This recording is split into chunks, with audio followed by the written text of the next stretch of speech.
tubig puno. Ayan. Hi guys, ang dami naming cabbage. Tulungan ko si Papa maglagay ng asin. Bubutasan namin tapos lagyan ng asin. Mainit pala today, 15 degree. Andun sila sa Katusha sa garden.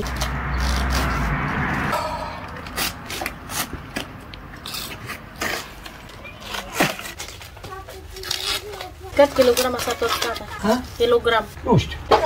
Ito yung ginagamit ni Mama pag gumagawa siya ng sarmali. Traditional food ito sa Romania.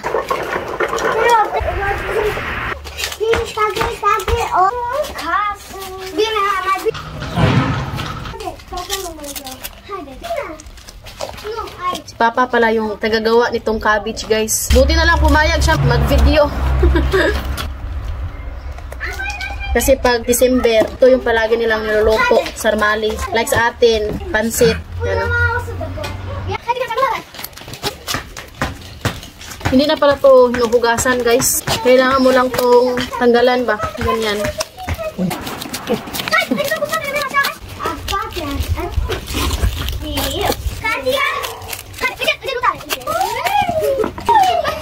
Wait, that's your way.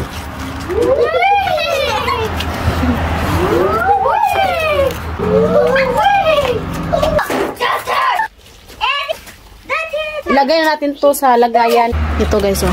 Sobrang laki nito eh.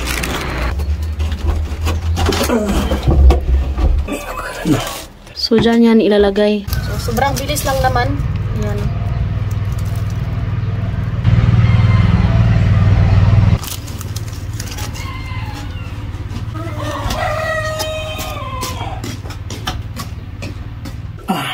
Ay, puso na. Na.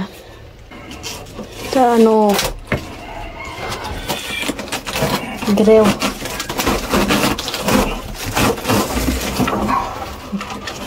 Tay. Isso mai face. Mai face, nu? Și mie supă ăla. Te rog frumos. Unde sta? Ce face ăla pe acolo? Ce faci, tata? Ce?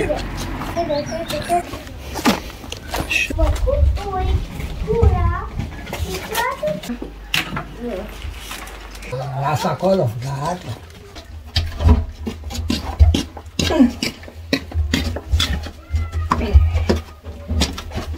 De mică. Cabbage at saka asin pa lang yan. May ilalagay pa si Papa nito. So, ayan, tapos na. Wait natin ng mga 6 days, tsaka natin lagyan ng tubig. So, see you in 6 days. Hi guys, after 7 days, update namin kayo sa aming cabbage.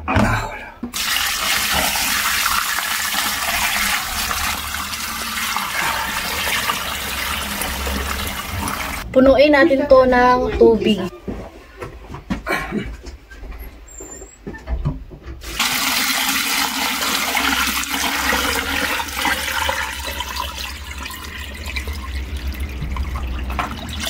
So ngayon, tapos na ni Papa lagyan ng tubig. Si Mama pala yung maglagay ng ibang ingredient. Wala pa si Mama, dun pa siya sa work. So ayan guys, alas 5 na dito ng gabi. Madilim na pala sa labas. Nasira na naman ulit yung ilaw namin dito sa kusina. Kaya yung ilaw sa kwarto na ni Mama yung ginamit muna niya. Nag-prepare na si Mama ngayon ng horseradish para ilagay natin dun sa cabbage.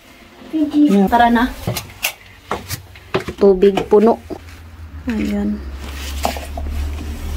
Sobrang dali lang pala gumawa nito.